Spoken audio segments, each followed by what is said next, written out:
Tell us in the comments where in the world you are watching from and at what time, so I can get to know you better. To support the channel for free, don't forget to subscribe and like the video. From a small city-state on the Tiber River to an empire that stretched across 3 continents, its story is one of unprecedented ambition, brutal conquest, ingenious engineering, and catastrophic collapse. For over 1,000 years, Rome was the center of the known world, a beacon of law, culture, and power whose legacy still echoes in our modern society. But how did this colossal civilization rise to such heights, and what forces, both external and internal, led to its eventual spectacular downfall? Join us as we journey through the epic saga of the rise and fall of the Roman Empire. Every great story of power begins with a myth, a narrative woven to justify what comes after. For Rome, that story is drenched in blood and betrayal from its very first breath. It speaks of twin brothers, Romulus and Remus, descendants of gods and heroes, abandoned to the wild and suckled by a she-wolf. This tale of miraculous survival, however, is merely the prelude to a darker founding act. As they set out to build a city on the 7 hills, a dispute over a divine omen escalates into fratricide. Romulus strikes down his own brother, Remus, and in that moment, Rome is born. The city's first foundation stone is laid upon a brother's corpse, an inaugural betrayal that would echo through its entire history. This was not a realm born of consensus, but of a singular, ruthless ambition. This primordial act established a brutal precedent that for Rome, power was a prize to be seized, not shared, and that even the most sacred bonds could be severed in its pursuit. Following this mythic genesis came the age of monarchy, a succession of 7 kings who ruled with absolute authority. Some were builders and lawgivers, like Numa Pompilius, who brought religion and peace. Others were warriors who expanded the city's dominion. But the very nature of absolute rule is a fragile pact, one easily broken by tyranny. The final king, Lucius Tarquinius Superbus, or Tarquin the Proud, embodied this danger. His reign was marked by arrogance and cruelty, culminating in a heinous crime committed by his son that outraged the Roman nobility. The betrayal was not of one man against another, but of a king against his people. The Romans, led by Lucius Junius Brutus, rose up and expelled the monarchy forever, vowing that no single man would ever hold such unchecked power over them again. The Age of Kings ended not with a whimper, but with a roar of rebellion against a crown that had become a symbol of oppression, setting the stage for a new, uncertain chapter. Having violently cast off the shackles of monarchy, the people of Rome embarked on a radical experiment. They sought to create a system where power was not inherited by blood or seized by a single will, but was instead a public affair, a res publica. The concept was revolutionary. Sovereignty would reside with the citizens, exercised through elected officials and assemblies. The absolute authority of the king was fractured and distributed among 2 consuls, elected annually, who held equal power and could veto one another's actions.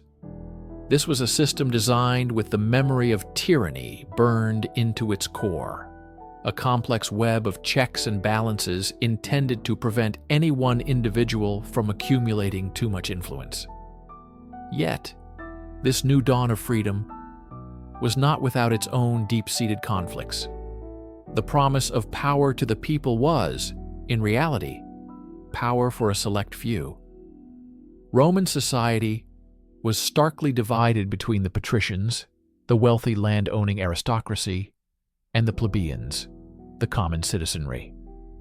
In the early Republic, the patricians monopolized all political and religious offices, creating a new form of systemic oppression. The plebeians who fought in Rome's armies and worked its fields found themselves disenfranchised, perpetually in debt, and with little recourse to justice. This simmering resentment led to centuries of internal strife known as the conflict of the orders. The plebeians did not resort to civil war, but to a unique form of protest: secession. They would abandon the city en masse, leaving the patricians defenseless to demand concessions. Through these struggles, they gradually won rights: their own tribunes to protect their interests, their own assembly to pass laws, and the publication of the 12 Tables, Rome's first written legal code. The birth of the Republic was not a single event, but a long, arduous process of negotiation and confrontation. It demonstrated that overthrowing a tyrant was only the first step. Building a truly just society required a constant battle against the internal betrayals of class, greed, and the perpetual struggle for power that simply found new, more complex arenas. Just as the Roman Republic solidified its control over the Italian peninsula, it came face to face with an adversary that would test its very existence. Across the Mediterranean, the maritime empire of Carthage, a city of merchants and sailors, dominated the seas.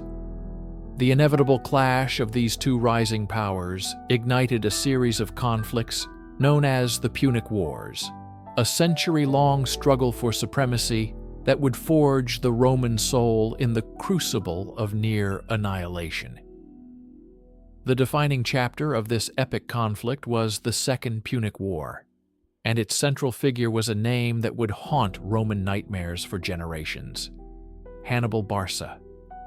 Sworn to a sacred oath of eternal hatred for Rome, Hannibal was a military genius of unparalleled audacity. In one of the most daring maneuvers in military history, he led his army, complete with war elephants, on a treacherous journey from Hispania, over the Pyrenees and the Alps, and into the heart of Italy. He did not come to besiege Rome, but to dismantle it from within, to turn its allies against it through the sheer force of his victories. At battles like Trebia, Lake Trasimene, and most famously Cannae, Hannibal inflicted catastrophic defeats upon the Romans, annihilating entire consular armies.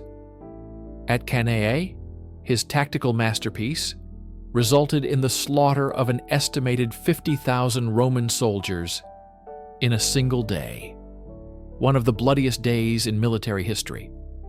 Rome was on its knees, its legions shattered, its people in a state of panic. Hannibal was at the gates, yet Rome did not break.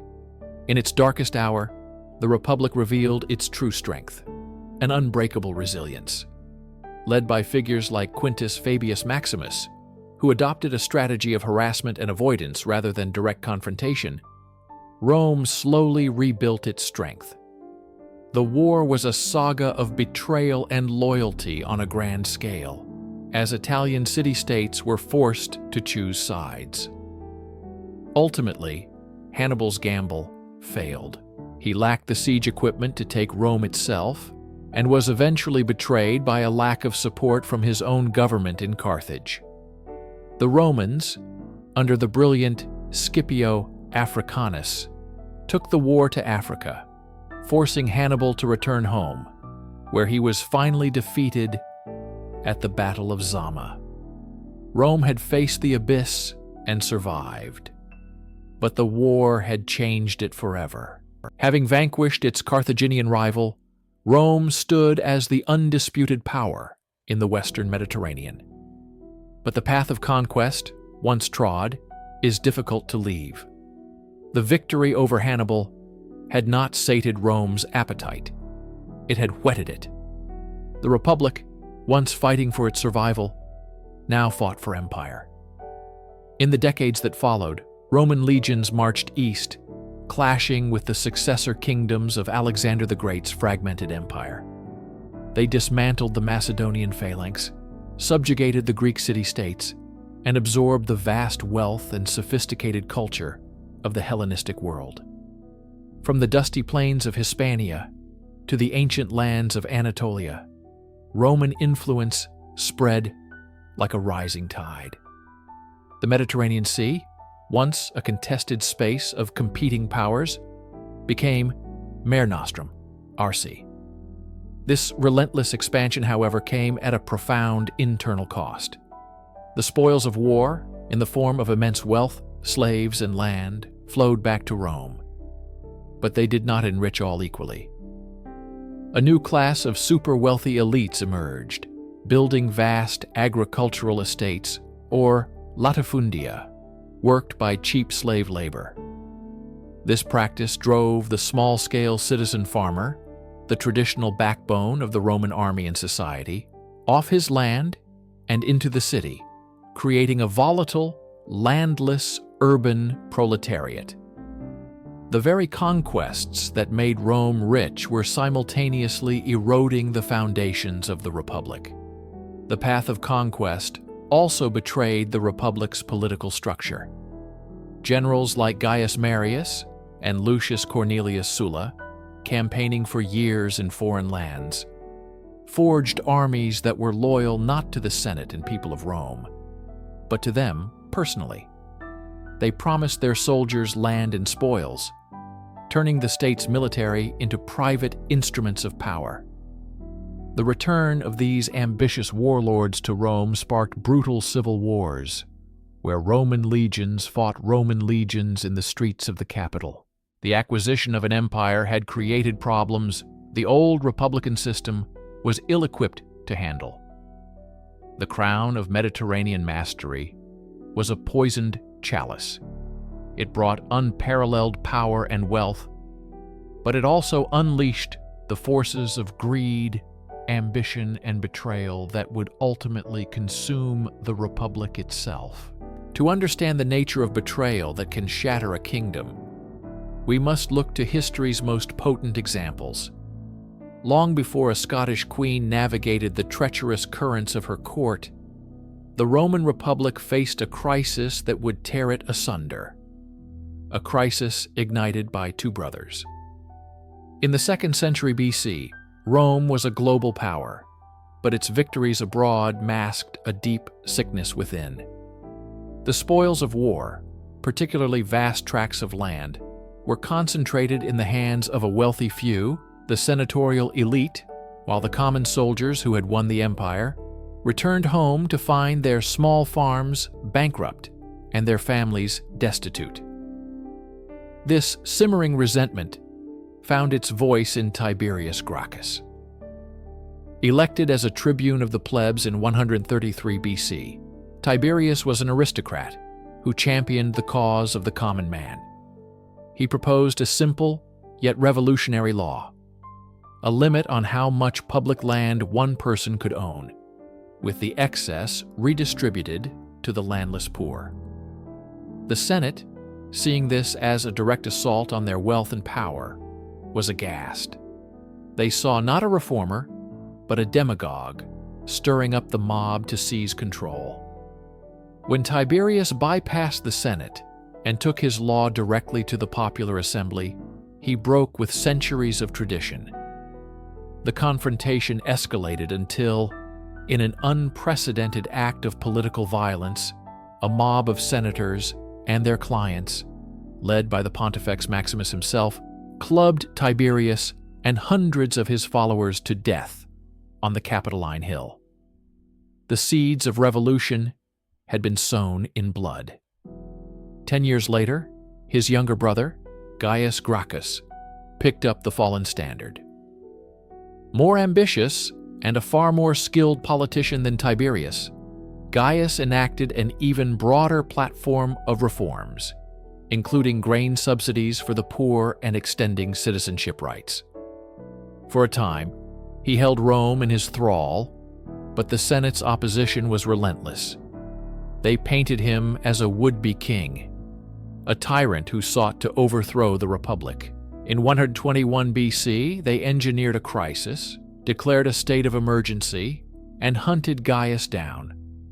Rather than be captured, he ordered his slave to kill him.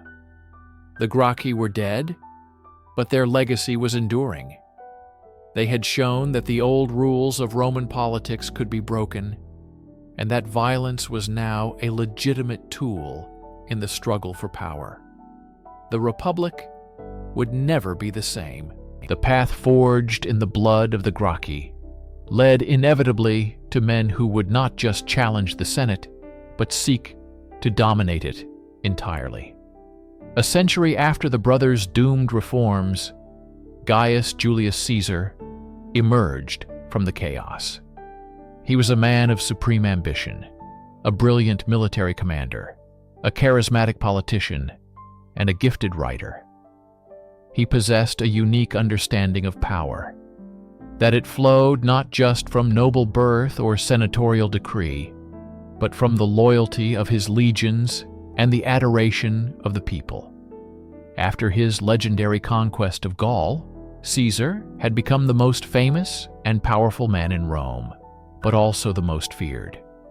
His rivals in the Senate, led by his former ally Pompey the Great, saw him as the ultimate threat to the Republic. They feared he would return from his campaigns not as a servant of the state, but as its master.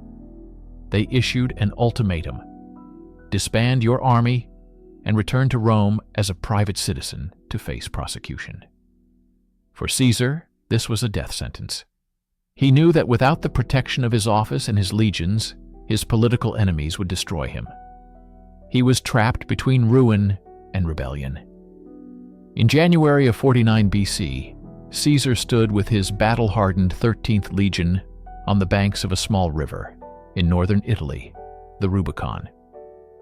This stream marked the legal boundary of his province. To cross it with an army was an act of treason, a declaration of war against his own country. It was a moment of profound, world-altering decision. The traditions of the Republic, the laws of his ancestors, and the potential for a catastrophic civil war all weighed upon him. After a period of intense contemplation, he uttered the famous words, "Alea iacta est." The die is cast. With that, he spurred his horse into the water and led his men across. This was not merely a military maneuver. It was the point of no return. It was a conscious decision to shatter the existing order, to risk everything for ultimate power. The act of crossing the Rubicon has become a timeless metaphor for making an irreversible choice, a moment when ambition and self-preservation override loyalty and law, plunging a nation into the abyss of civil conflict. Caesar's gamble paid off.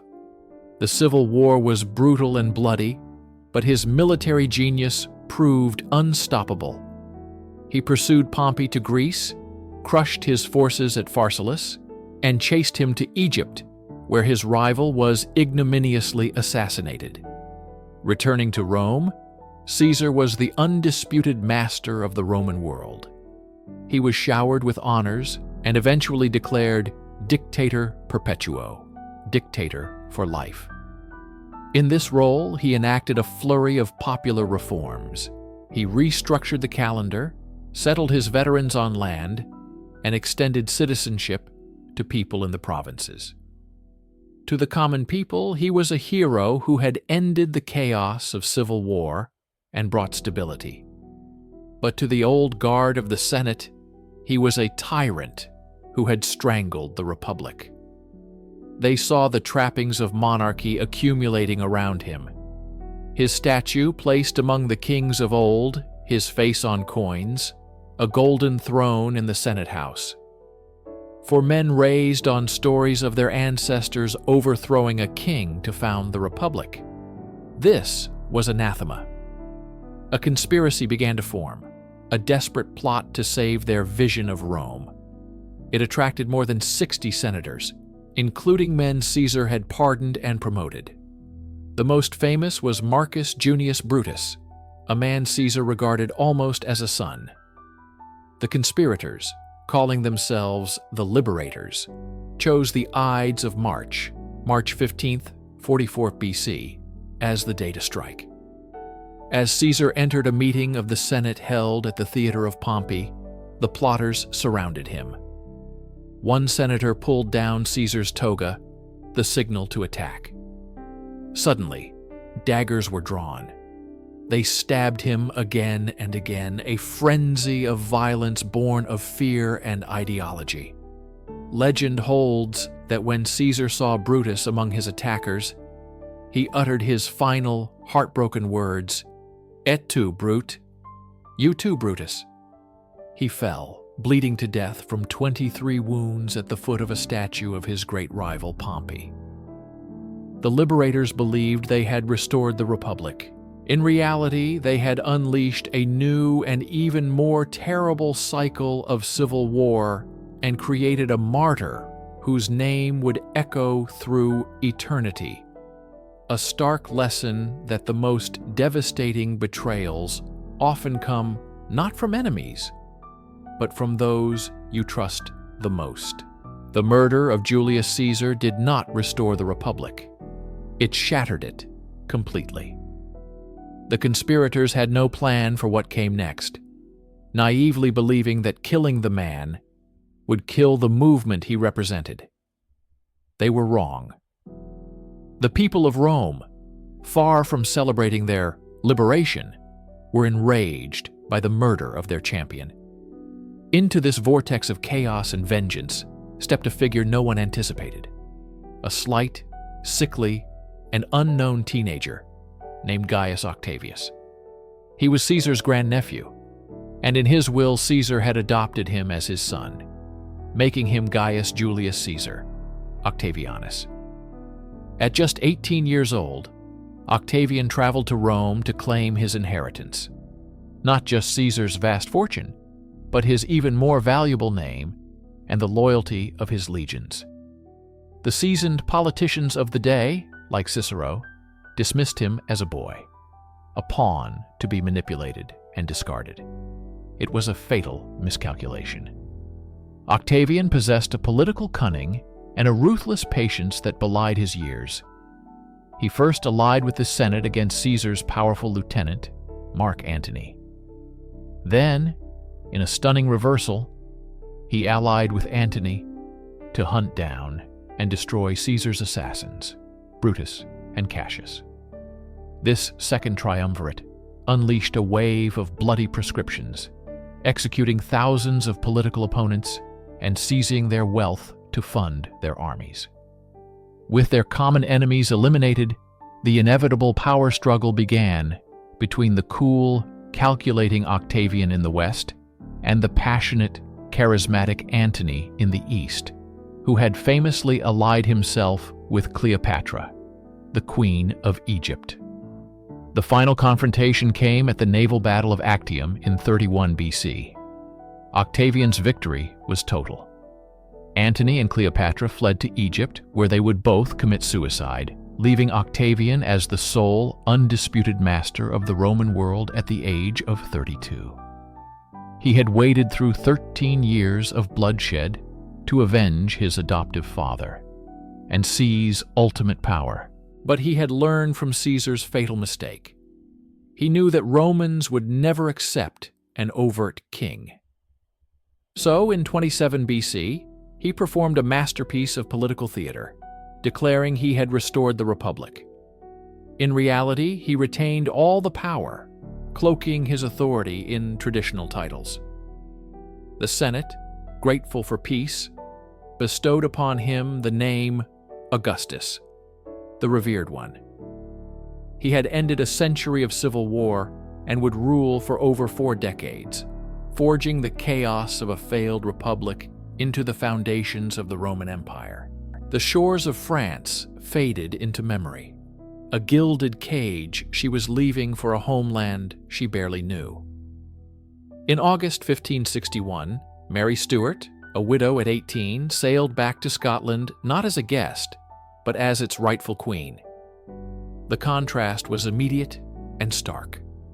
She had left the sophisticated Catholic Valois court, a world of poetry, music, and refined power, only to arrive in a Scotland shrouded in a literal and metaphorical fog. The country she was to rule had been transformed in her absence by the fiery sermons of John Knox and the relentless march of the Protestant Reformation. Her return was not a universally celebrated homecoming. For many, she was a Catholic monarch in a newly Protestant nation, a symbol of the old ways they had fought to discard.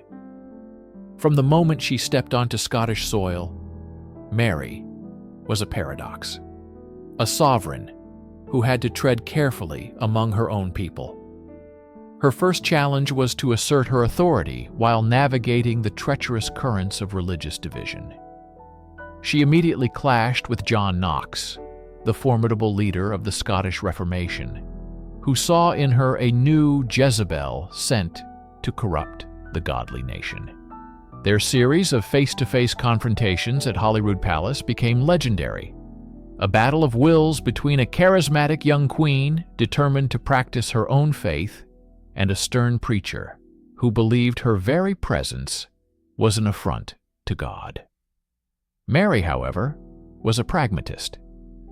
She surrounded herself with Protestant advisors, including her capable but ambitious half-brother, James Stuart, the Earl of Moray. She issued a proclamation accepting the religious settlement as she had found it, allowing her subjects their Protestant faith so long as she could privately attend her Catholic Mass. For a time, this delicate balancing act seemed to work. She charmed the nobility with her grace, intelligence, and French sophistication. She toured her kingdom, dispensing justice and winning the affection of the common folk. But this peace was fragile, a temporary truce in a long war for Scotland's soul. Every decision was scrutinized, every alliance questioned.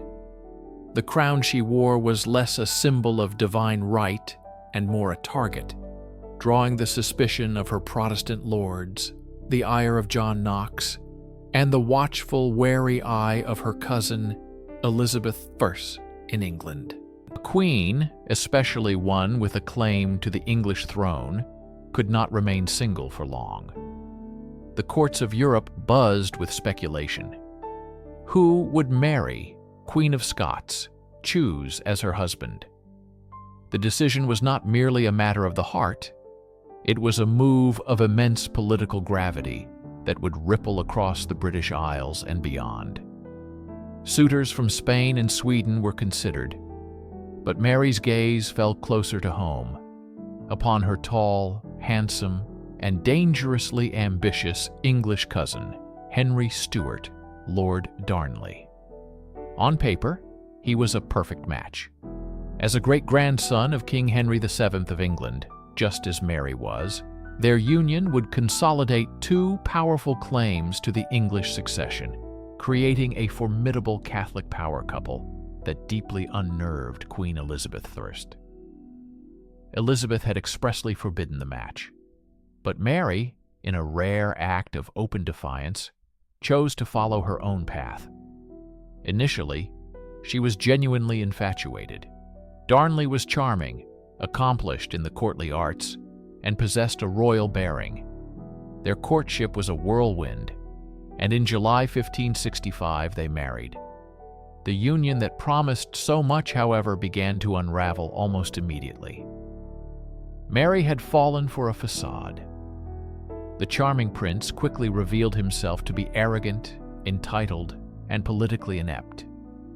Consumed by ambition, he was not content to be a mere consort.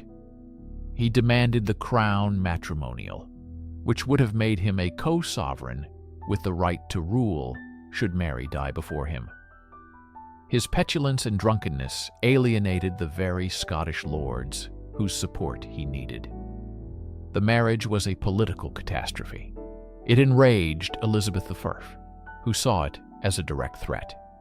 It also alienated Mary's most important advisor, her half-brother, the Earl of Moray, who saw the Catholic Darnley as a danger to the Reformation. Moray, along with other Protestant lords, rose in a brief and unsuccessful rebellion known as the Chaseabout Raid. Though Mary, displaying remarkable courage, rode at the head of her army to quash the revolt, the damage was done. She had sacrificed her most powerful ally for a husband who was proving to be a liability. The fatal union had isolated her, creating powerful enemies both at home and abroad, and trapping her in a marriage that was curdling into a toxic brew of resentment and betrayal. The romantic illusion of Mary's marriage to Lord Darnley shattered with brutal finality. As Darnley's political ambitions were continually thwarted by his own incompetence and Mary's refusal to grant him the crown matrimonial, his affection twisted into a venomous jealousy. The target of his rage was David Rizzio, the Queen's Italian private secretary. Rizzio was intelligent, cultured, and utterly devoted to Mary. As her circle of trusted advisors shrank, she came to rely on him heavily, not just for official duties but also for companionship and counsel. Their closeness, conducted often in French or Italian, bred suspicion and salacious rumor in the rough-hewn Scottish court. For the resentful Darnley and a cabal of disgruntled Protestant lords, Rizzio was the perfect scapegoat, a foreign Catholic influencer, a papist poisoning the Queen's mind. A dark conspiracy was forged, uniting Darnley's personal jealousy with the Lord's political agenda to remove Rizzio and seize control of the government. On the chilling night of March 9, 1566, the plot was executed with savage precision. Mary, 6 months pregnant, was taking supper in her private chambers at the Palace of Holyrood House, with Rizzio and a few attendants. The evening was shattered when Darnley appeared, followed by a group of armed lords led by Lord Ruthven, his face pale and ghastly from illness. They accused Rizzio of treachery, dragging him from the Queen's presence despite her desperate pleas to spare him. The terrified Italian clung to the Queen's skirts for protection, but he was torn away. Mary, held back at knife point, was forced to witness the beginning of a frenzied attack as her loyal servant was stabbed over 50 times, his body left butchered in the adjoining chamber. The act was one of unimaginable cruelty, designed not only to eliminate Rizzio, but to terrorize the pregnant Queen, perhaps even to induce a miscarriage that would end her reign. In the aftermath, Mary was effectively a prisoner of the conspirators. Yet, in this moment of ultimate betrayal, she displayed extraordinary cunning and courage. She played on Darnley's guilt and fear, convincing him they were both in danger. Under the cover of darkness, they escaped Holyrood, riding hard to the safety of Dunbar Castle. The bond with her husband was now irrevocably destroyed, replaced by a cold, simmering contempt for the man who had orchestrated the murder of her friend before her very eyes. The birth of her son, James, in June 1566, should have been Mary's moment of ultimate triumph. She had produced a male heir, securing the Stuart dynasty and strengthening her claim to the English throne. Yet, the joy was overshadowed by the gaping chasm in her marriage. Lord Darnley was now a pariah, despised by the Queen for his role in Rizzio's murder, and distrusted by the lords he had first joined and then betrayed. By early 1567, Darnley, suffering from what was likely syphilis or smallpox, was recuperating away from court. It was in this atmosphere of cold estrangement that Mary appeared to orchestrate a reconciliation. She visited her ailing husband and arranged for him to be moved to a small, isolated house at a former church property in Edinburgh known as Kirk O'Field, supposedly to protect others from his illness.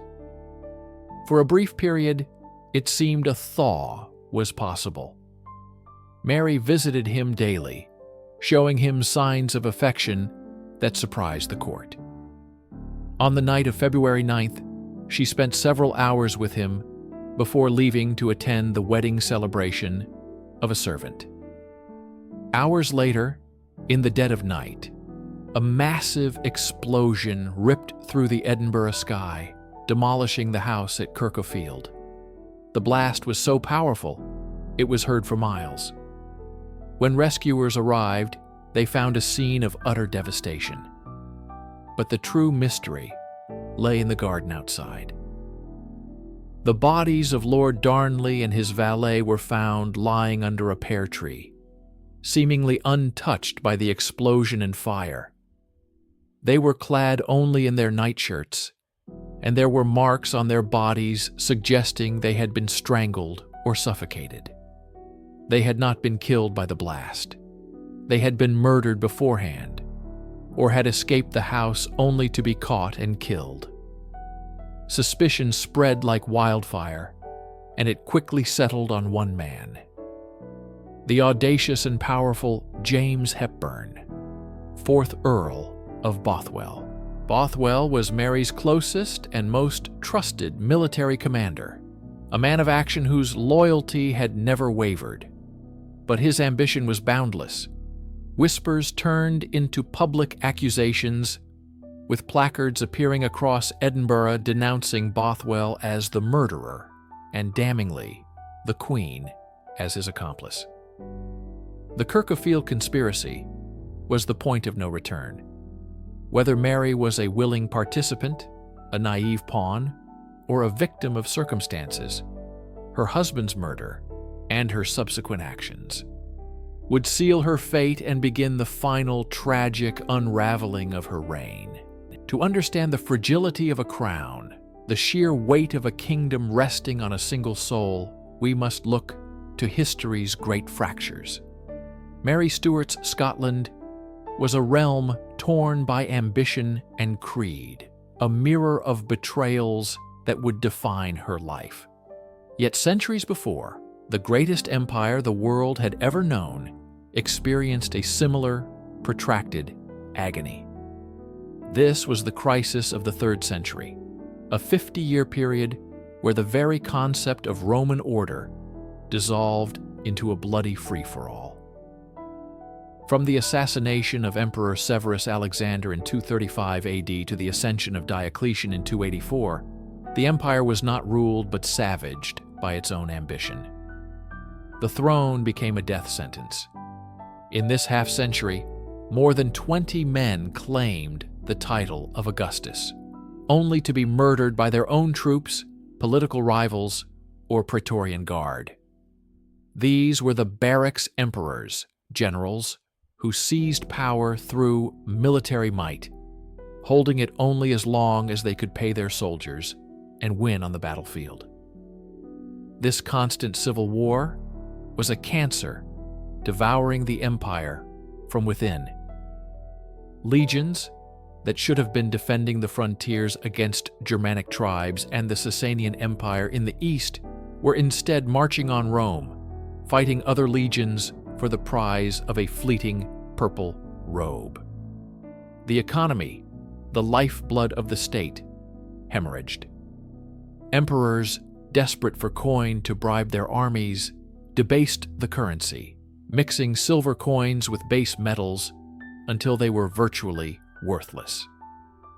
Hyperinflation spiraled out of control, destroying the savings of the middle class and reducing trade to primitive barter.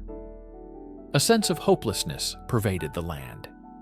Just as Mary would later find herself encircled by scheming lords, Moray, Bothwell, Morton, each with their own agenda, Rome was choked by its own would-be saviors, each carving out a piece of the empire for themselves.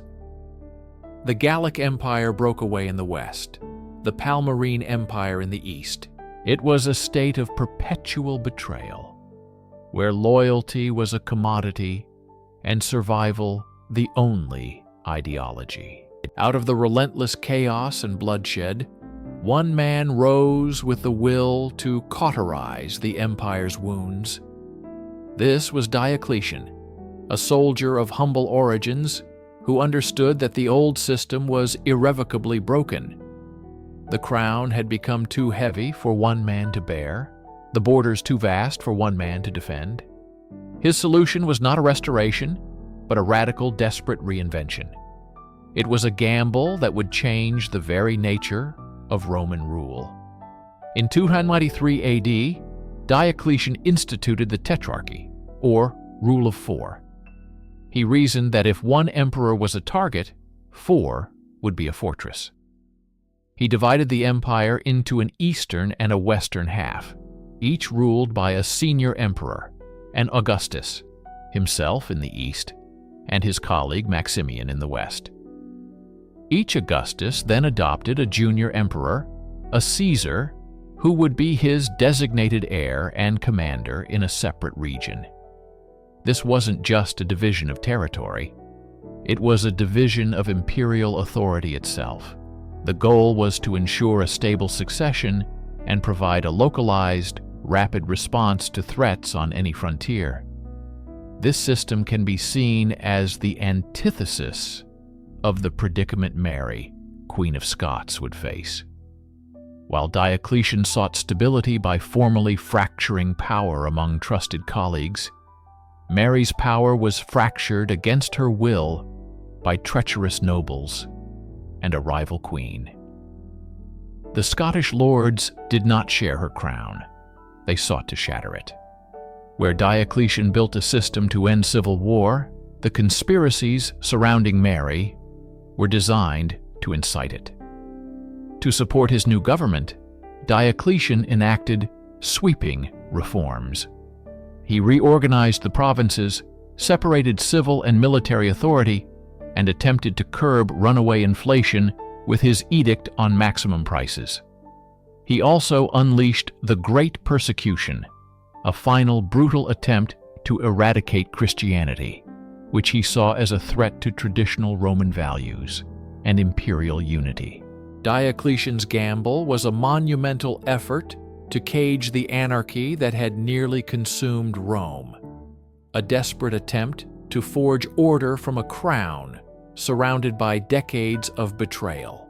Diocletian's carefully constructed tetrarchy, his machine built to prevent civil war, barely outlived his own reign.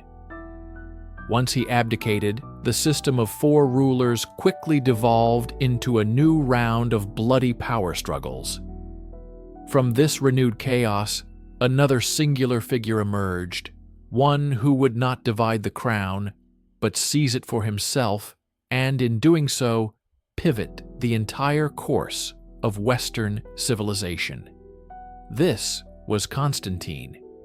His rise was a masterclass in political and military maneuvering, culminating in the legendary Battle of the Milvian Bridge in 312 AD. On the eve of this decisive battle for control of Italy, Constantine claimed to have a vision, a cross of light in the heavens, emblazoned with the words, "In this sign you shall conquer."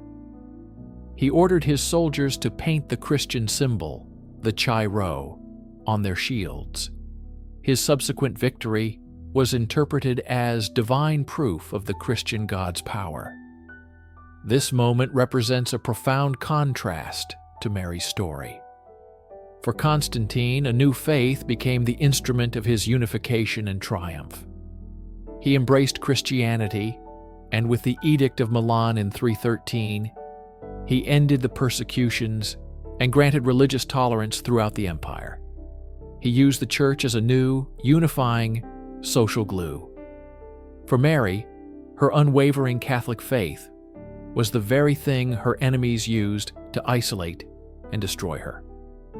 In a newly Protestant Scotland, her religion was painted not as a symbol of divine favor, but as a foreign and dangerous threat.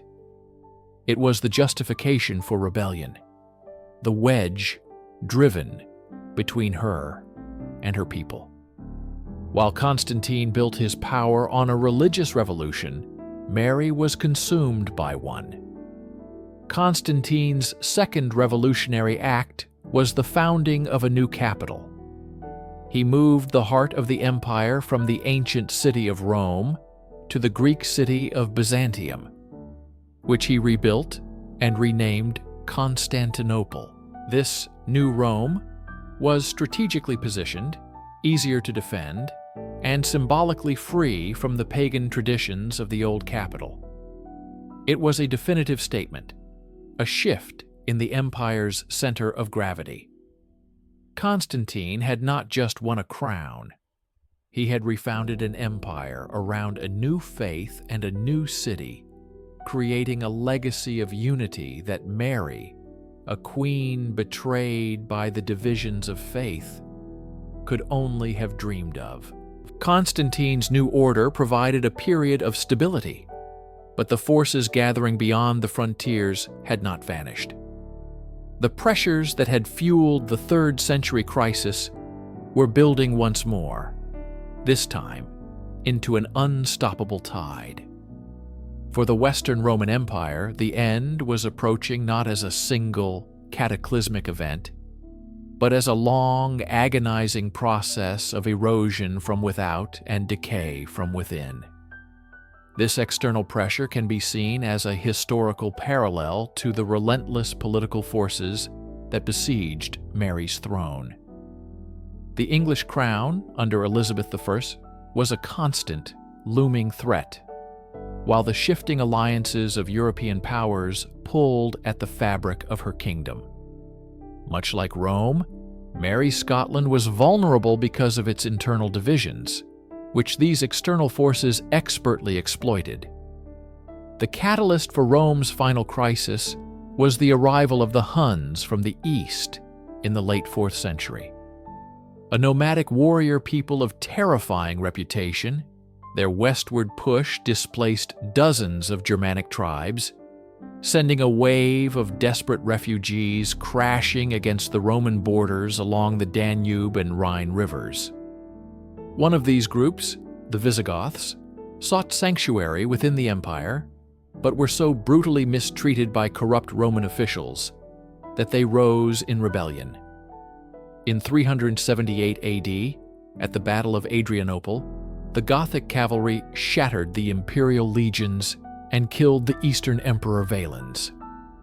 It was a devastating psychological and military blow from which Rome would never fully recover.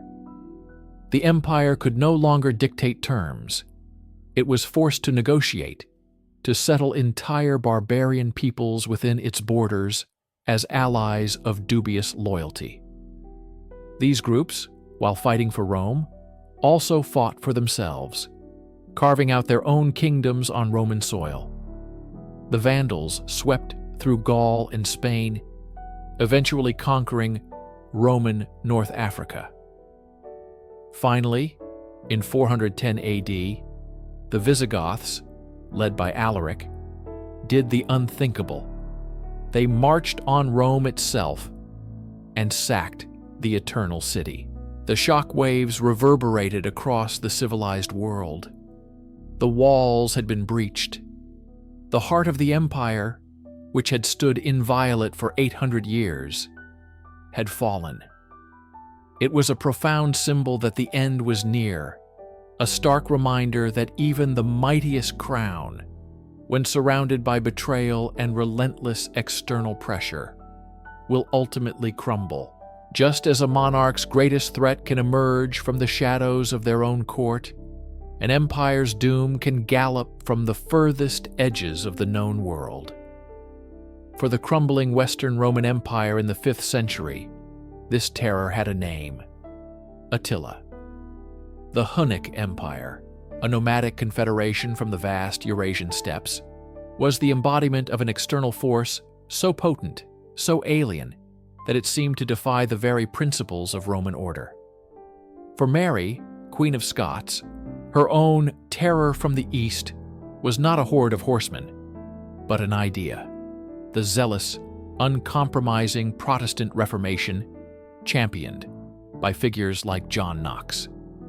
It arrived with a similar, earth-shattering force, challenging the ancient Catholic foundations of her kingdom and her divine right to rule.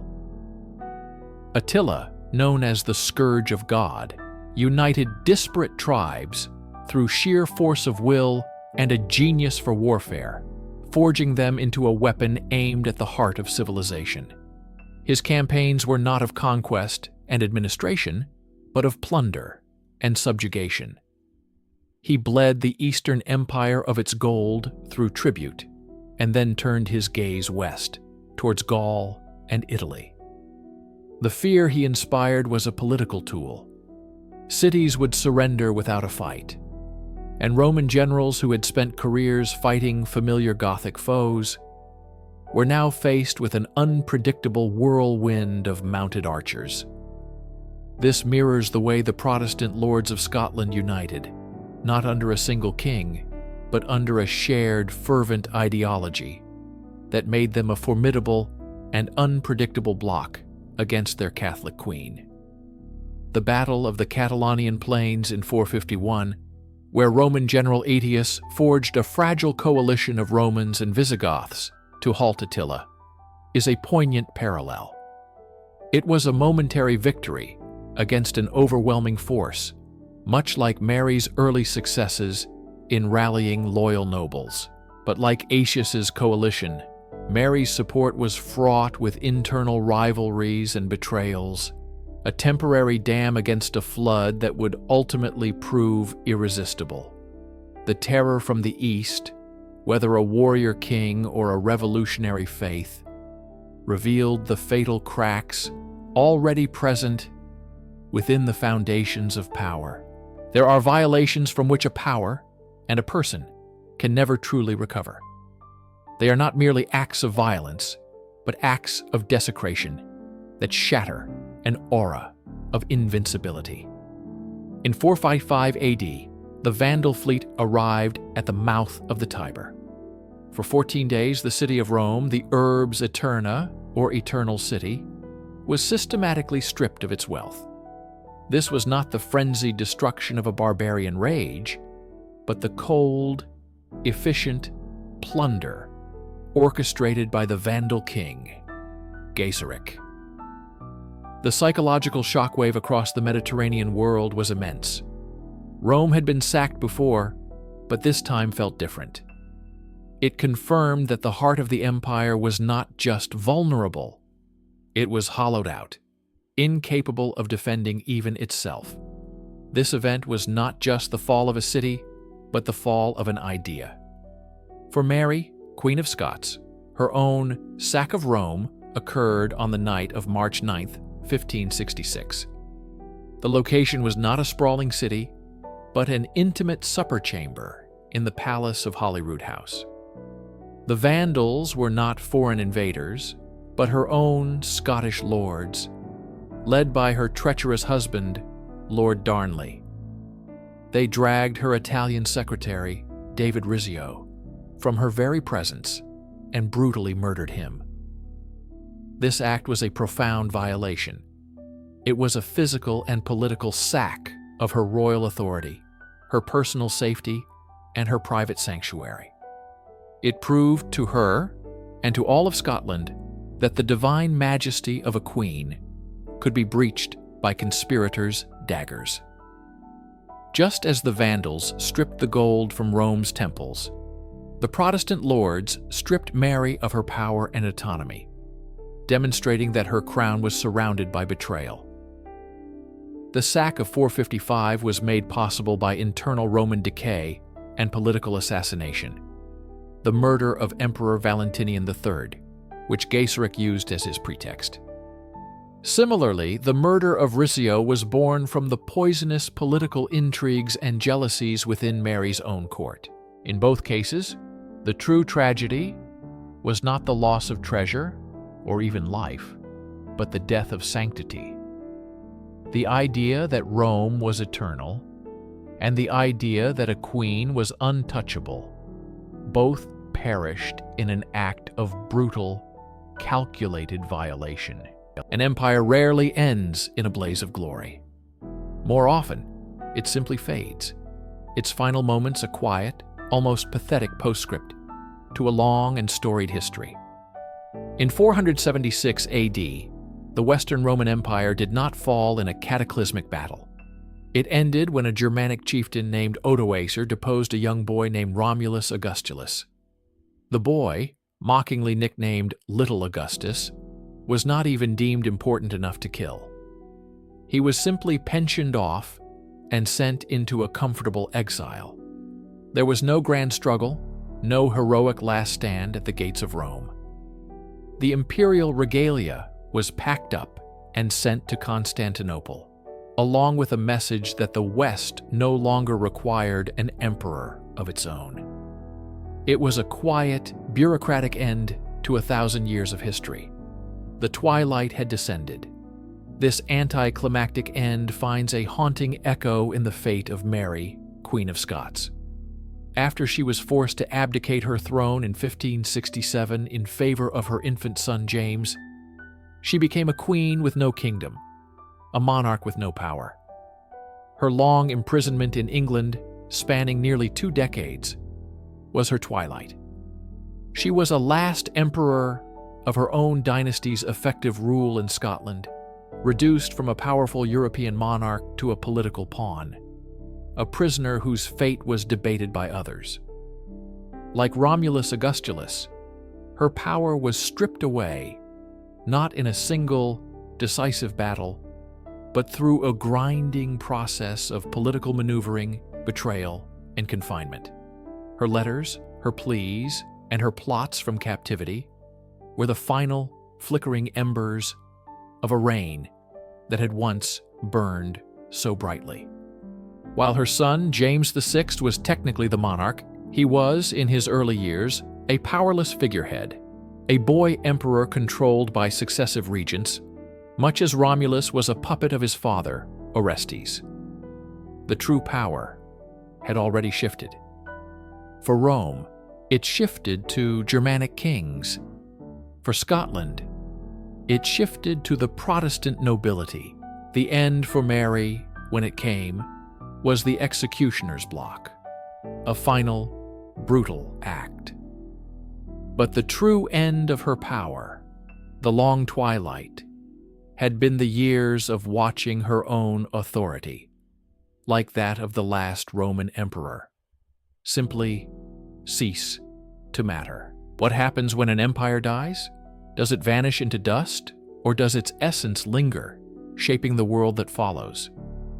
The fall of the Western Roman Empire in 476 AD was not an end, but a transformation.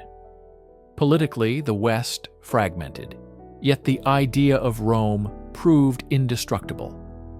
Its language, Latin, became the bedrock of the Romance languages and the tongue of scholarship and the church for a millennium. Its laws formed the basis of many modern legal systems. The Roman Catholic Church, centered in the old imperial capital, became the dominant spiritual and cultural force in Europe. Charlemagne, 1,000 years later, would call his domain the Holy Roman Empire, seeking to capture the eternal echo of its power and legitimacy. The true legacy of Rome was not in its legions, but in its enduring influence on the very DNA of Western civilization. Mary, Queen of Scots, met a similar fate. Her personal reign ended in failure, deposition, and death. She lost her kingdom, her freedom, and ultimately her life, a queen whose crown was fatally surrounded by betrayal. Yet, in a stunning historical irony, her legacy would be one of ultimate triumph. Her great rival, Elizabeth I, the Virgin Queen, died childless. The heir to the English throne was none other than Mary's son, James VI of Scotland. In 1603, he became James I of England, uniting the crowns of the two warring nations. This was the realization of Mary's lifelong ambition, achieved through her bloodline after her death. Though her own reign had fallen, her legacy reshaped the British Isles forever. Like Rome, her physical power was extinguished, but her essence, her dynastic claim, endured and conquered in the end. The echoes of her life, her struggle, and her sacrifice are not found in the Scottish throne she lost, but in the British monarchy that her lineage created. The crown, surrounded by betrayal, was ultimately avenged not by armies, but by the inexorable march of succession, proving that even in total defeat, the seeds of an eternal echo can be sown.